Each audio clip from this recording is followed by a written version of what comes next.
The goal is to win the national championship. I don't care who plays. I want to win.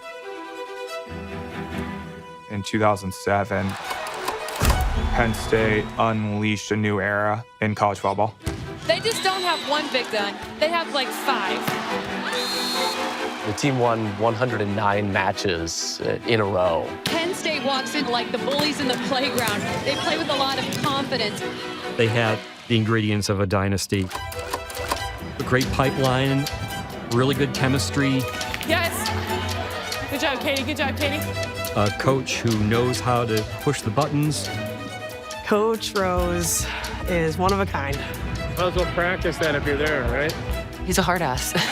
Russ Rose, you'd think his team was 0-24, but they're 24-0. Probably the most loyal man I've ever met. I would have notes. Have to wonder why she's here. No, sir. I didn't say nice. I was consistent always. That doesn't mean I was always well received. You have witnessed perfection. They didn't lose a match. They didn't lose a set. Everybody wants to be the best, but you still have to be great in big moments. To go 109 straight matches when the previous streak USC held was 52. You think of all these records, Cal Ripken, Lou Gehrig. That's one of those numbers that you probably will never see again. That helped spur the growth of volleyball throughout the country. That's the greatest run ever. Nobody will ever top that. Have you ever seen a team on the level that Penn State plays in all of your days watching volleyball? No.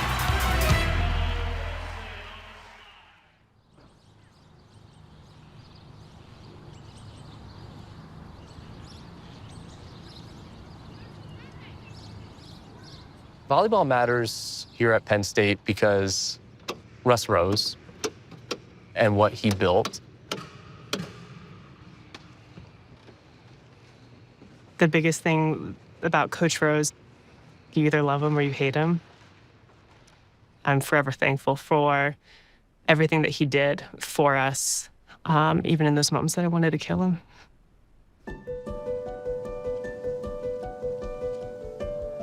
In here is when everybody's exposed. You're making people better, and they're making you better, and you're having to parent, and you're having to coach. Russ's approach to volleyball was very old school in that it was like, rub some dirt on it, suck it up, nobody cares that you're bleeding. I think a great deal of success happens when players are committed and aggressive and do what they believe in. He's a man of few words, but those few words hold a lot of weight. He's a hard ass. I think it's, can I say that? I don't know. This is what it looks like when, you're committed to being the best you can be. I'll never forget my freshman year. He came up to me and was like, "You're gonna hate me, but I'm gonna make you a great volleyball player." And I was like, okay, well, he did keep his word. I wanted to be on this side so that my setter's hands were not facing the referee. And B, she was facing me. Coach Rose just has that personality where he can be really demanding and tough, but they also all know and believe that he loves them and cares about them. Had a lot of great wins in here, but had far better people. He takes a group of young women and he makes them so incredibly self-confident. And I always said, right after I left Penn State, if somebody walked up to me and asked me, "Do you think you could be president of the United States?" And I said, "Yeah, of course, if I wanted to." That is Coach's legacy.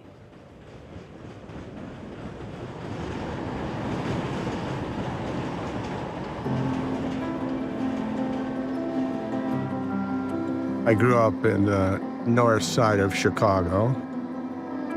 I liked opening day at Wrigley Field and Italian beefs before Portillo's made it easier to get it on every corner. Ended up going to college at George Williams College in Downers Grove, Illinois. because it was a really good school for coaches. And then I played volleyball the last 2 years. From there, applied for jobs. At that point in time, it was more preferred that you have a master's degree, which I didn't have. But then I had an opportunity to go coach a professional men's team in Puerto Rico. A year later, Nebraska was a school that was willing to give me my teaching assistantship without having to go through all the paperwork, and then was offered a Penn State position and came here in 1979. In the early 80s, Penn State was in the A10. He had a lot of success in the A10. Penn State joins the conference in 1990, and then they make it to a bunch of Final Fours. They were a powerhouse in the 90s. I was a redshirt freshman in 1990.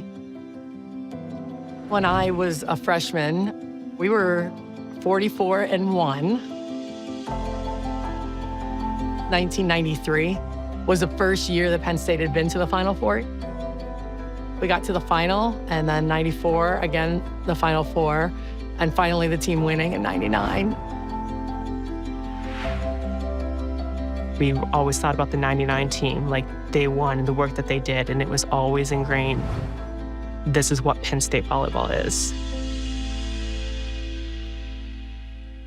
Around that time period, when we went from traditional scoring to rally scoring, I was a little stubborn right then and thought we could still compete with small people that kept the ball in play and played good defense.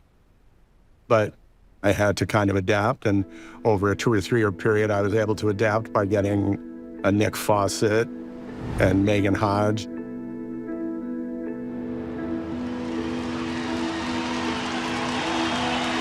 Fawcett, match point again, and that's how it will come to an end. The Washington Huskies win on their home floor, and now they'll go to Omaha with a chance to defend their title. After the 2006 season, losing out at Washington and not making it to the Final Four, this is a talented group that understood the talent that they had and just couldn't get it done. We're all done. We're in the locker room, and everybody's pretty somber. We just lost, and our season's over.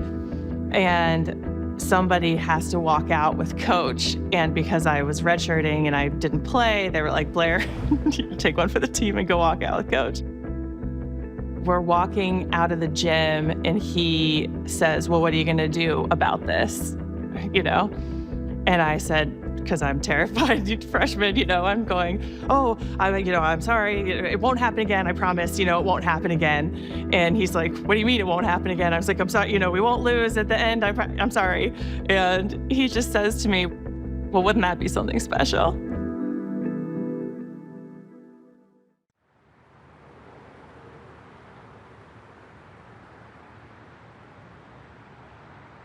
We look like we just threw some stuff on. I don't even know, do I have a dress on, or is that pants and a tank top? I think it's pants and a tank top. And my hair is terrible. The picnic that we had prior to the start of the season, it was all about the club supporting the young ladies. The picnic was always a rush because we would come straight from a session. And honestly, the boosters loved us either way. They were and are continuing to be outstanding young women in what they do with their life. Needless to say, the glow up is real. We've grown up a little bit. I actually grew up in a small town in Western New York. Penn State kind of was my dream school from a really young age. I was the first generation in my family to go to college. I wanted to go wherever there was high-level volleyball. When we first met, I just remember hearing that you were over on another court. I remember you having pigtails. And I think your spandex were up to here. Right? I think so. Yeah. Yeah.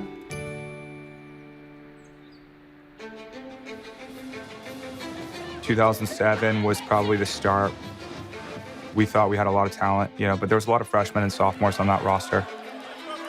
There was a huge learning curve, obviously.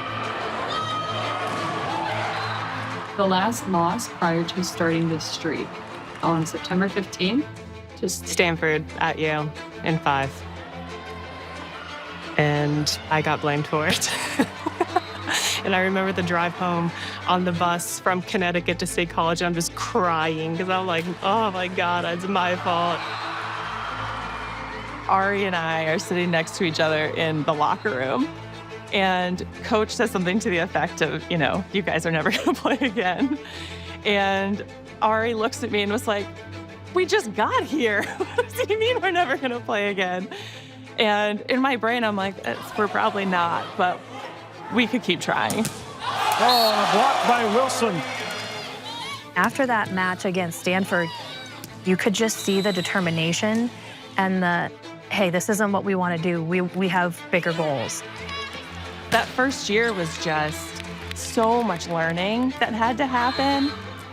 But when you have a senior who isn't playing because a freshman is playing, and that senior is helping those freshmen get better and helping the team get better, like that's a true leader. For us that year, that was Melissa Walbridge. Katie Price is another example. She was the freshman of the year as an attacker, and then the next year, she had more of a substitutions role. They had a lot of players who did it for the right reason. One of the things that made Penn State special was the depth they had on their roster. I mean, the practices were unbelievable competitions. A Penn State practice was always intense, and it was always mentally trying.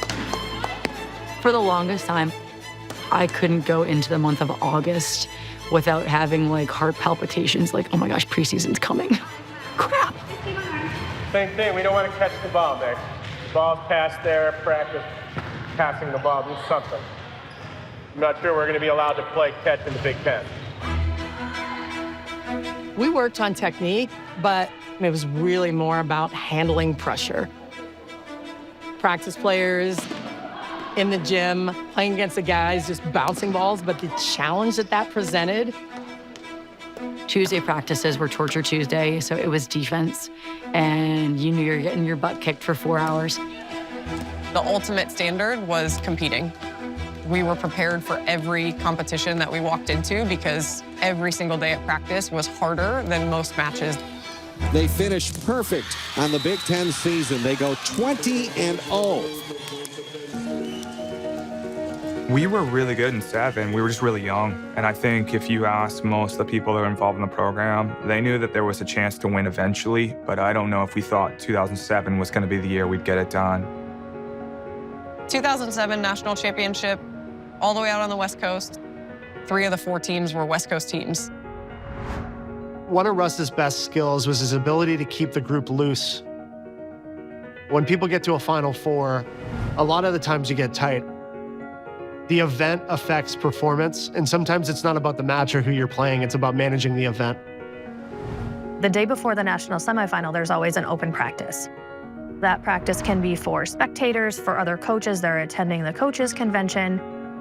We're at our pre-meeting before that, and he said to the players, I want you to switch practice jerseys. And they looked at him like he was crazy. And he said, the people who are coming to this practice don't know our players, but they know the numbers. It was a mastermind thing for him because he was playing chess when everyone else was playing checkers. Penn State comes in riding a 25-match win streak. They have yet to drop a single game in the NCAA tournament. The last match that they lost was back in early September to the Stanford Cardinal. I know we really wanted a shot at them again. And then being kind of in California, it felt like it was on their home turf. It felt like they had done this before. And we just loved a good underdog story. It's funny, I can tell what ones are from what national championship based on the colors in the background. Oh my gosh, we were such babies. The last point, Russ never closes his book until the match is over.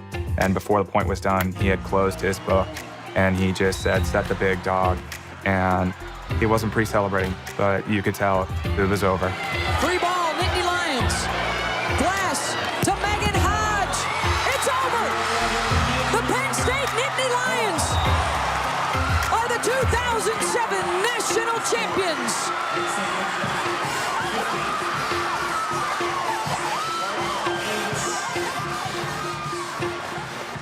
Being able to beat them after that heartbreaking loss early on in the season, it really was the message that we wanted to send in terms of who we were and who we wanted to be moving forward. We were young when we won, and so the idea is that we're gonna get better and better. When you step back and you're like, oh, wait, what's our record? Wait, when was the last time we lost? And so that's when kind of the seed was planted for me, like, ooh, this is something I should probably keep an eye on. That group in 2007 was just starting to figure it out. They never really felt like they'd arrived until after the national championship match. We were at a point where we were good enough to be there. We deserved to be there. And the streak was on.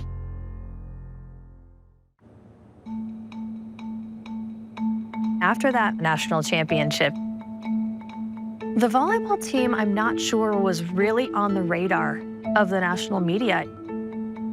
Volleyball really at that time was still kind of seen as a West Coast sport. Penn State got more recognition when the men's team also won in 2008.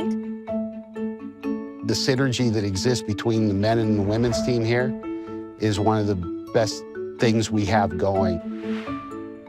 One of the things that a lot of people don't understand was how the women would actually carry extra roster spots to help in the Title IX quota system so that the men could have enough players on their team to contend for national championships.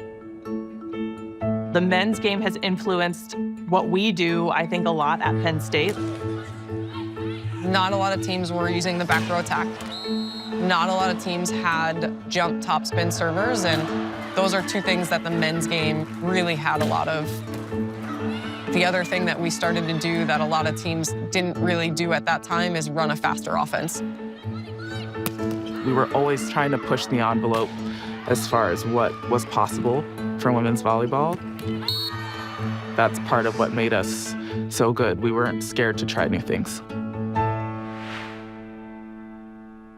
The 2008 team was special, and the level of success that they had, I don't know if that can be matched. How about Penn State? The defending national champions have won all 17 of their matches so far this season. They haven't lost a set. They walk in like bullies in a playground. 2008, it was pretty crazy. That year is just wild to think about.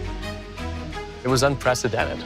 The coveted spot was to be in the front row in the student section at Rec Hall, and how hard it was just to get there and get in.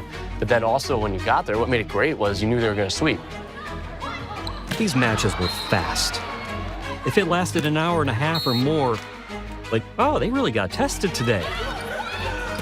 There were matches that we would try and win in a certain amount of time. How fast can we get back on the charter?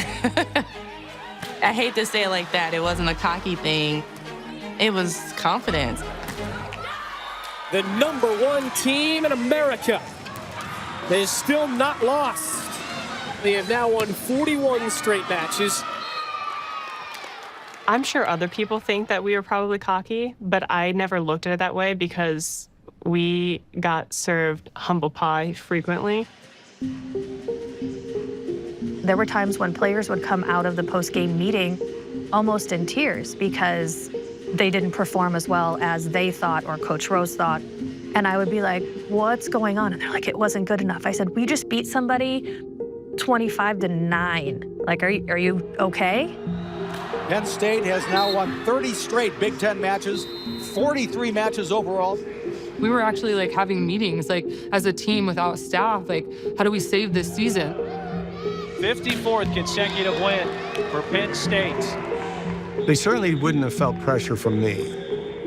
I was consistent always.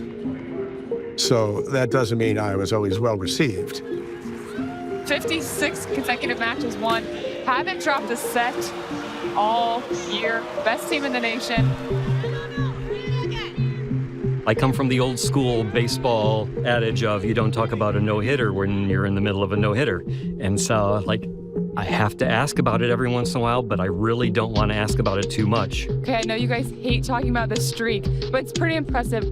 Our kids were teenagers then, and they would talk about it, and they would bring it up, and then Russ is superstitious, so they'd be like, okay, yeah, and he would just poo-poo, like he would just be like, okay, that's great, let's talk about something else. We never discussed it because the results are the results. You know, the goal is to win the national championship. 17,000 plus on hand. Number 1 at undefeated Penn State and number 4 Nebraska, essentially playing at home. Our team probably really had no business in getting to the Final Four. The main theme was Jordan Larson. That Nebraska team still holds a special place in my heart, and gosh, I'm getting goosebumps now thinking about it, because it's just that team, you wouldn't have expected us to do anything. One of the greatest matches I've ever seen. The atmosphere, the noise, the level of play. They had 17,000 fans there. Like, we broke the record that year, and it was red. It was a sea of red.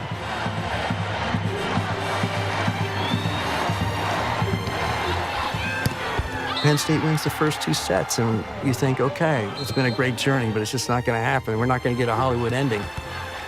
And then Nebraska wins the 3rd set by like 10 points. Glass, Harbaugh! Missed it wide, and Penn State loses a set for the first time all season. When we dropped that set, everybody kind of freaked out a little bit, like, oh my gosh, what's happening?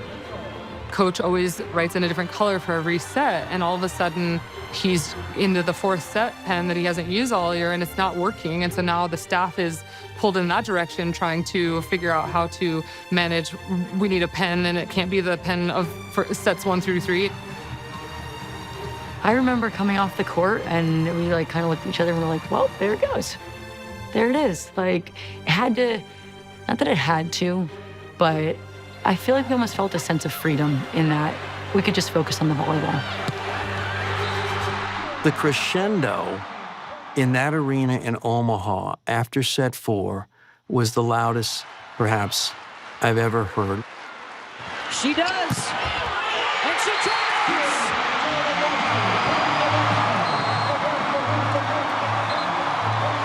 Fifth set for a spot in the championship. I knew in the 5th set, like, we might not get out of this one. In the 5th set, I tipped that ball into the middle of the net, and it was like one of those moments that I will never, ever forget. I only remember like the very worst plays of my career. I don't remember any of the good ones. I was jump serving, and then I was like, I'm sitting on the ground here, just in the court. I was like, yep, that's all we need at this point, because I can't do anything but process that we cannot lose this right now. I still joke with Nicole Foss to this day. I'm like, you went back and float served. Of all the things you could do, you went back and float served. Broadcasting that game. Near the end, the best thing we could do is just shut our mouths and let the crowd carry it. One of my favorite nights of volleyball ever in a very long career. Glass, Hodge, win Penn State! They hold on to move on to the championship! They stay unbeaten! We're like running back to the locker room. Like Alicia like doesn't even make it to the locker room. Like she collapses. Like, I mean, it was a very, very hard game. Like it was well played on both sides. Like it was very competitive. And then coach comes in and we were just like, oh my God, thank God. And he's like, you guys are out of shape. We're like, because we beat everyone 3-0. It is our fault now that we are out of shape. People have wrote me letters about how inspired they were by that volleyball match and by how the Nebraska team played against the greatest team ever to play college volleyball. After that match, kind of almost feeling like that was the national championship, which I think people have even sort of referenced that. Nothing against Stanford, of course. Fawcett running in, off the block. The national championship for the second year in a row goes to a perfect Penn State Nittany Lion team. It was an interesting time, mostly because I couldn't believe that there wasn't a team in the country that could get it done. You know, like being that good for that long and that consistent was becoming comical.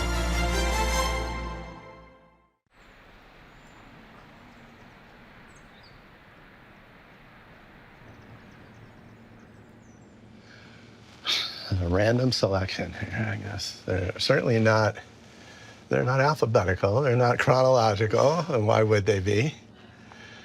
Well, 79, that was... Coach Rose, he's always had a book that he's written in. He kept every single scouting report, every single practice plan, from the beginning of time. There were 2 notebooks, a practice notebook and a match notebook. It was part of the mental part of a practice.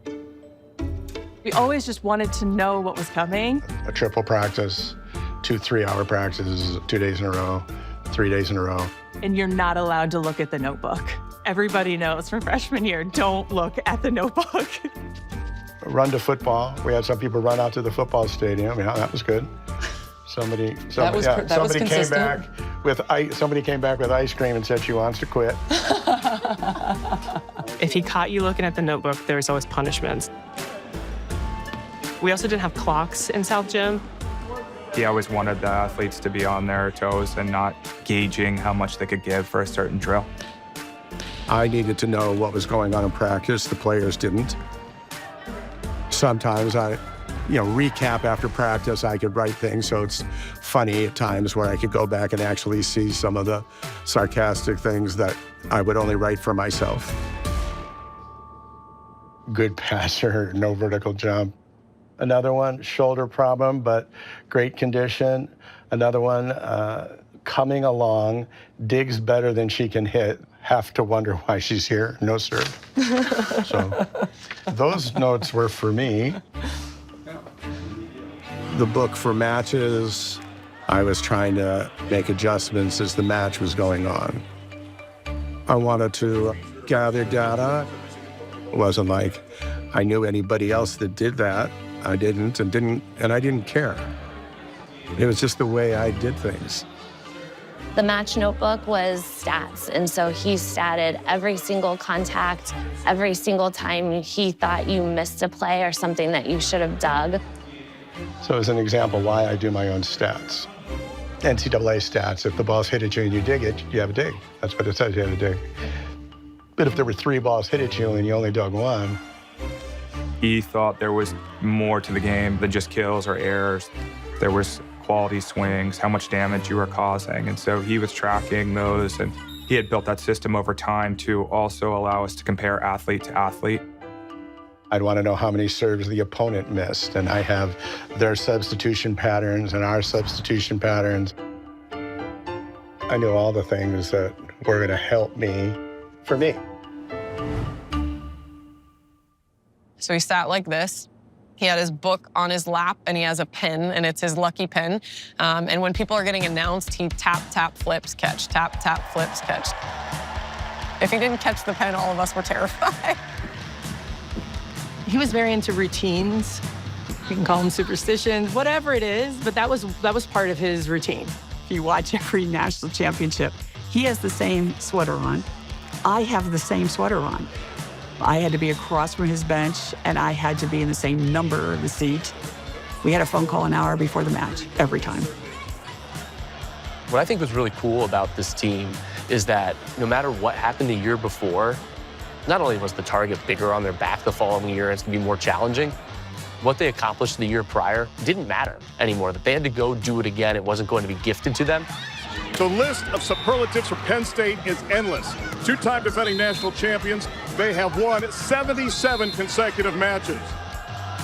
With everyone coming back in 2009, the expectation is how much more can they achieve? They have won 50 consecutive matches in the Big Ten, 81 consecutive matches they have won now overall.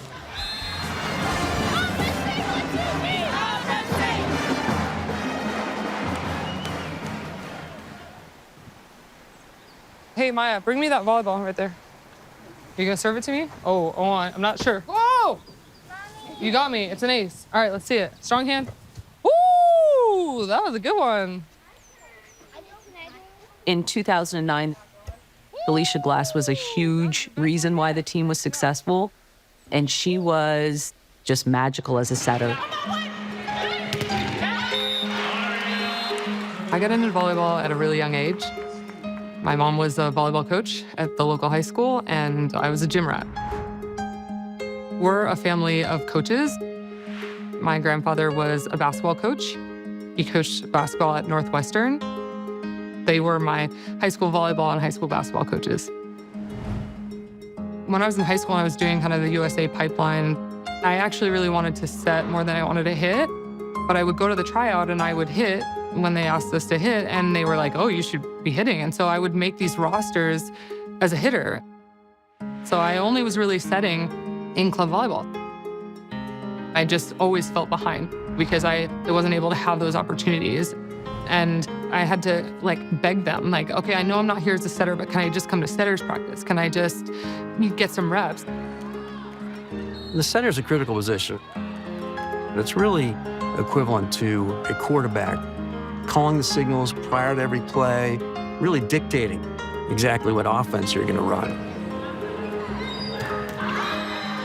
Through the 20th century, there were just not a lot of African-American players. The numbers increased in the early 2000s. And as I think about it, other than Selima Davidson Rockwell in the early 90s, there haven't really been many African-American setters. Culturally, women of color or African-American are part of a demographic that seemed to lend itself towards basketball. Then it was like, oh, you're tall, you're athletic, you should come play volleyball. And so the age at which they came into the sport, it was much easier to say, okay, go hit, go jump and be athletic, go be dynamic. We'll teach you the finesse later. And setting is very much finesse. There were a lot of elite athletes that were playing the game, and at the time, the athletes were thrown into attacking positions. For me, it was starting to blaze a path, I guess. I didn't see it that way at the time at all. I was just playing the game. Selima and I were pretty close, I'd say. I spent a good amount of time with her because when it was really, really challenging, she was kind of the person that kept me in it, kept me going, helped me pick me up if I fell down. And so I wanted to follow in her footsteps and ultimately be another person that other people can look up to and say, okay, they did it, I can do it too.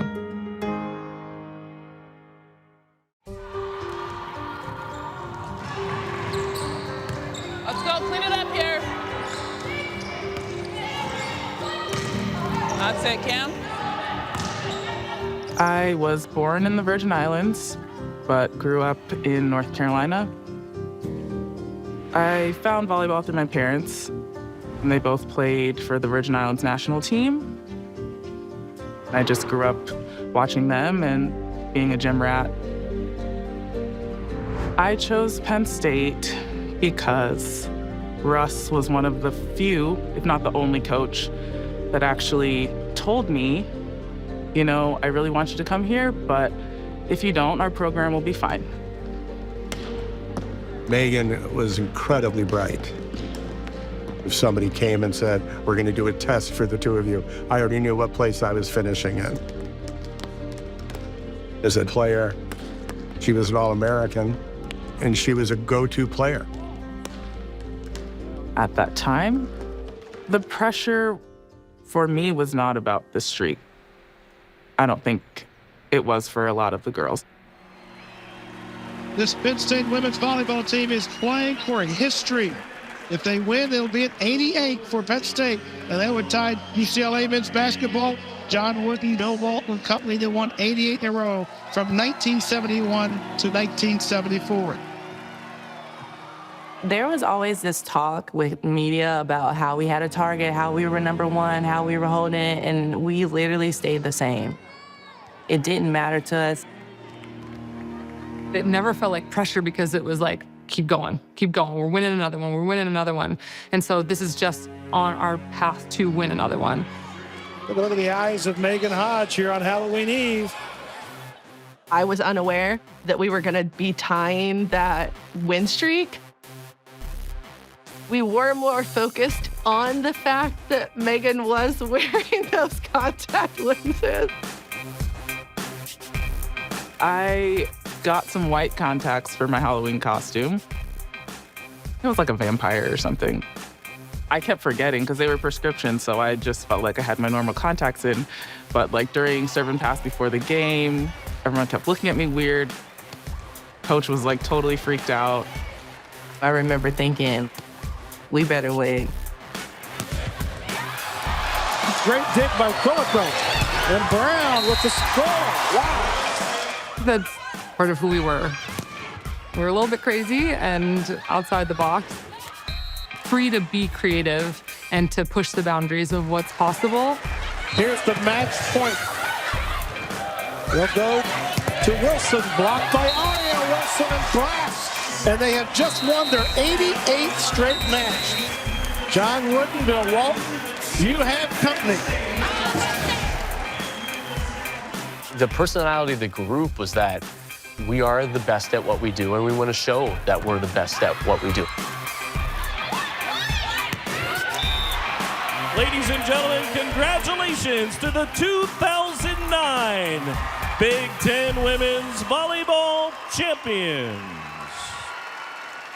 As that season went on, Texas had an unbelievable team, and to have the big stars of Megan Hodge and Destiny Hooker going head-to-head then in the national championship, that was kind of what it built up to be, is can Texas be the team to knock off Penn State and stop this win streak?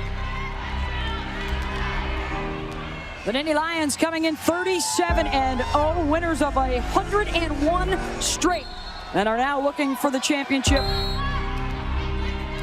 It was this heavyweight all year long. Everybody, Texas, Penn State, Destiny Hooker, and Megan Hodge. Megan had just won the National Player of the Year. Destiny Hooker had a pretty good argument that she deserved that award. The narrative also behind the scenes for us. Salima Rockwell had taken the job at Texas. Her departure was super hard for us as a team. It's funny to see Rockwell in the burnt orange this year in her first season. We had a sign up earlier. You look better in blue. Destiny Hooker, the four-time All-American, gets the ace. It was a tough matchup for us. Fawcett with the rip, point Texas. I was not really able to score the way that I normally do. Hodge tried to tip, point Texas. And so we go out and lay a fat egg the first two sets. Megan played terrible. Alicia was not playing that great either. They need to wake up out of their funk. Texas is taking it to them. Set point. Doris, the off speed, got it. And the Texas Longhorns are up 2-zip. The Nittany Lions' quest for a third consecutive championship is in serious jeopardy. That might have been the only time where I really felt pressure. Will they have the leadership to get their team back in it? If we didn't have Darcy on our team during that match, we don't win that match. In between sets 2 and 3, we went in the locker room, and she was so fired up. She was like, seniors, is this how you're gonna leave your legacy to Penn State? Like, what are you doing? I mean, she went off on us. In that moment, I did feel like they needed a little bit more of that. Like they needed to be a little bit more present in the joy of that moment and not feel so much of the like burden of the pressure.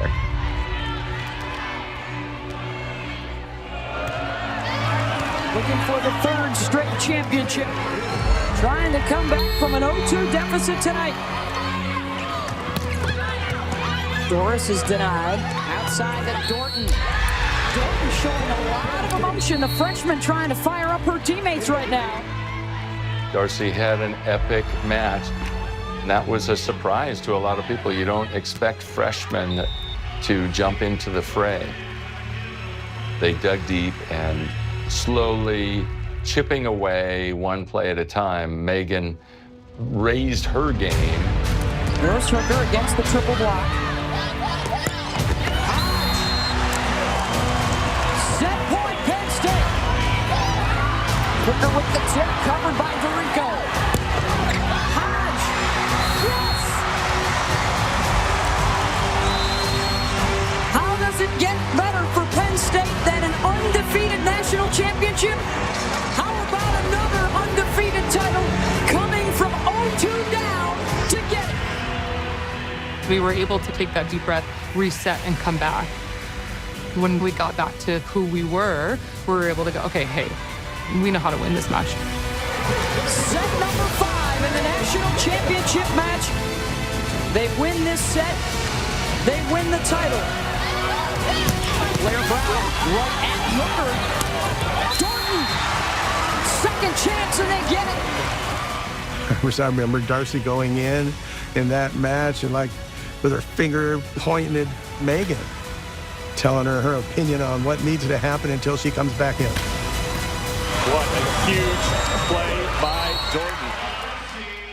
I knew that I was rotating out and Megan was going to have the chance to win it. And so I just like grabbed her waist and was like, this is yours. Like, go out there and win it and finish this. Whew. And it was like such an emotional game. And I wanted that moment for her so much. So,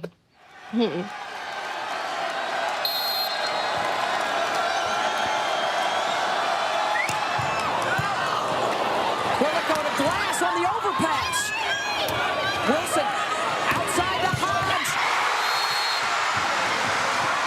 Penn State showing the heart of the Lion. Comes from 0-2 down to win its 3rd championship in a row. it was just such a special time. So much excitement around it, so much pressure around it, though. I don't know that we would have still been talking about the win streak the same way that we do if we hadn't capped that year off by winning a national championship.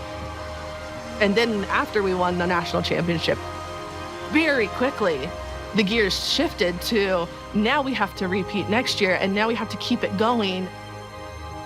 None of us ever wanted to be the ones to let it end.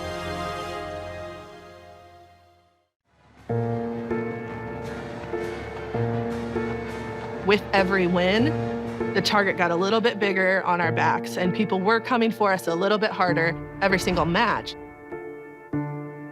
In 2010, because we lost so many veteran players, All-Americans, we weren't really expected to do much. Losing, Megan Hodge was a real star. Alicia Glass was the glue that pulled the whole thing together as the setter. How do you replace her?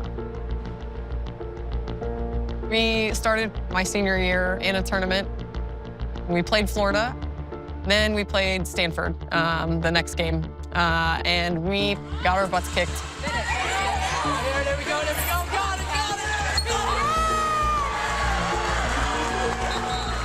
I don't want to say that it's relief the streak has ended, but it is a target on your back for sure. Reality set in very quickly that we were not the same team. Oh God, there's no other way of putting it, but it sucked. You knew it was gonna happen. You just didn't want it to happen there against Stanford. In the moment, you may not realize how unprecedented 109 straight matches was, but that's one of those numbers that you probably will never see again. We didn't lose for a number of years, and then we lost 3 or 4, maybe even 5 matches during the year. Boilermakers win here. We knew that we had to shift gears really quickly. Winning a national championship was still the ultimate goal. So we could be frustrated, but we needed to use that frustration to become a motivator to continue the national championship win streak, because we did still have that going. And Brown pounds it down. To have Blair Brown and then to have Kristen Carpenter step in and take over the setter. Carpenter. It's in. They rode the back of those two. Quick set from Kristen Carpenter, and another point for the Nittany Lions. I thought one of the greatest stories ever was Kristen Carpenter, who was actually a DS, and all of a sudden she becomes a setter. We didn't have a lot of setters. This is how much I remember, because I was so shocked. He looked down the bench, and he was like, "Hey, Carp, you remember how to do this?" I was like, do what? He's like, "You're gonna go in and set." I'm like, okay. I mean, it was like it was almost a test for me, but also it was what our team needed at the moment, so I did it. That group then had a chip on their shoulder that just because we lost all these great players, we can do it too. Blair Brown became the star, but then to have these other younger players and the contributions they had and to rise to the occasion in the biggest moments, knowing how high the expectations and bar was that year, it really was incredible to see. A lot of people at the start of the season would have been very surprised if you'd have told them Penn State would be in the finals again. It was hard enough for them to win 3. That was an all-time record. Now they're going for 4. It wasn't supposed to be us, right? But I've always said, once you go once, it's so much easier to go back because it's not on a pedestal. Blair Brown deep in the corner for the kill. The national championship in 2010 was a bit of a blur. She got it. And down the line, oh, thank you for that, because that was coming right for my face. Carpenter, Blair Brown out of the back row. Slay ends it. The dynasty lives on. Penn State wins its 4th national championship in a row. For California, we beat California all 4 years in a row.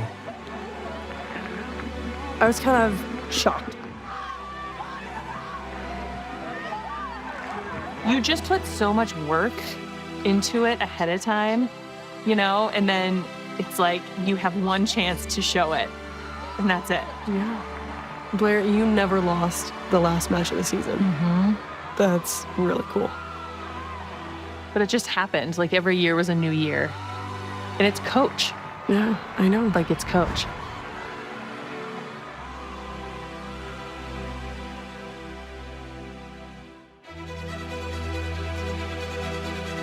Penn State unleashed a new era in college volleyball. You weren't going into packed gyms every single night like you see today. You think where the sport has come 10, 15 years later, Penn State's streak did a lot to gain exposure for the sport and elevate the sport. That helped spur the growth of volleyball throughout the country.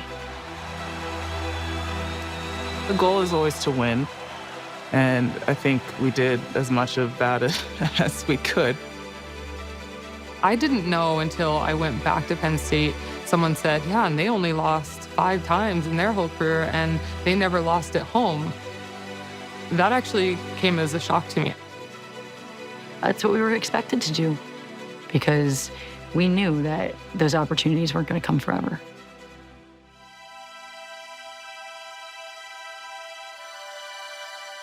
I get a lot of people that ask, do I think it'll ever happen again?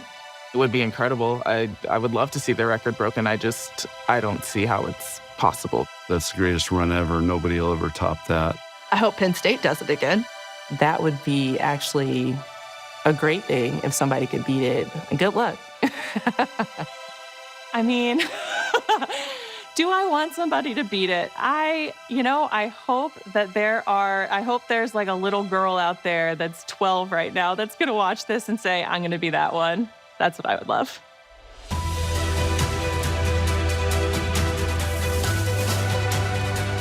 What is your best Russ Rose story that you can share with me? Oh, man. I don't know if this can be on camera or not. Well, there's a lot of things, but I'm just trying to think what's appropriate. He had us run 40 single court sprints. And he was like, what'd the ball card ever do to you? And I was like, for real? So I forced probably 4 slices of cake and pie down his face so that he would just take a nap. Peed in the trash can. and then came back and just kept running. I'm pulling out every single ball cart and apologizing to every single ball cart.